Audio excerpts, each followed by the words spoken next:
Hello everyone. In this video, we are going to look at long division with remainders.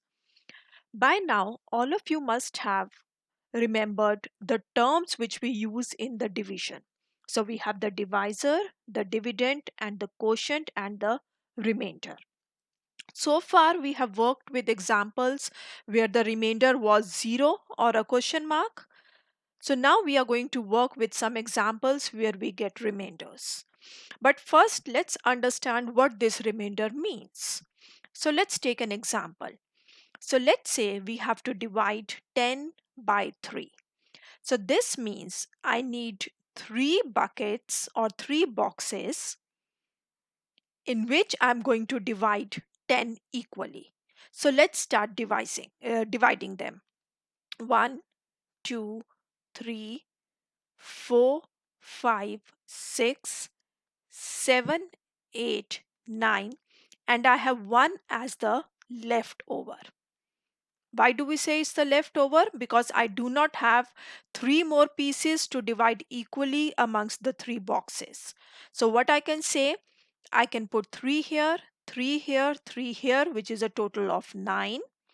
It means I can divide 9 equally by 3, but I'm left with 1 block. This leftover is called as your remainder. So anything which is not fully divisible, which is left out, is your remainder. So let's see how do we find remainders using the long division method. The first example we are going to look at is 9 divided by 2. So we make our long division method. 9 is your dividend, 2 is your divisor. Now we know 2 times 4 is 8 and 2 times 5 is 10. Now we cannot use 2 times 5 is 10 because 10 is bigger than 9. So we have to use the smaller number, which is 8. So I say 2 times 4 is 8. Subtract these two numbers, you are left with 1. Do we have any more number after this? No. So the division stops here. So in this case, your quotient is 4 and your remainder is 1. So it means 2 times 4 is 8. So I can divide 8 into 4 equal parts where each part gets 2 and I will have 1 as a leftover. Let's look at the next example. I'm going to create some space here. 46 divided by 4. So we have 4 here and 46. So we pick the first number. 4 ones are 4. Subtract it. What do we get? 0. We bring the next number down. 6. Again, 4 ones are 4. 4 twos are 8. 8 is bigger than 6. So we are going to use 1 again. 4 ones are 4. Subtract it again.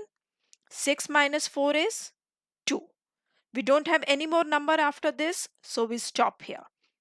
So 2 in this case is your remainder and 11 is your quotient.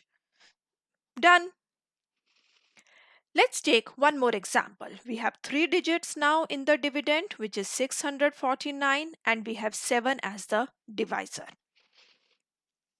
Let's pick the first number, 6. Now 6 is smaller than 7. So what do we need to do if you remember? We need to group it with the next number. So this becomes 64. So in 7 times table, what is the closest number where you can go to 64? So that number is 9. 7 times 9 is 63. Let's subtract it. What do you get? 4 minus 3, 1. 6 minus 6, 0. So 1 is our leftover here. We bring down this 9. It becomes 19 now.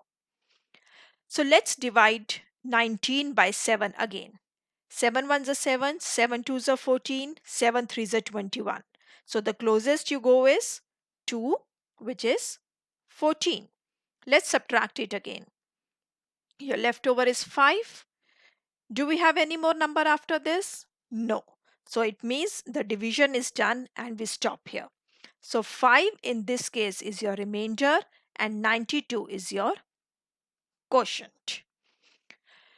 So that's all for this video. I hope you understood how to do long division with remainders and without remainders by now.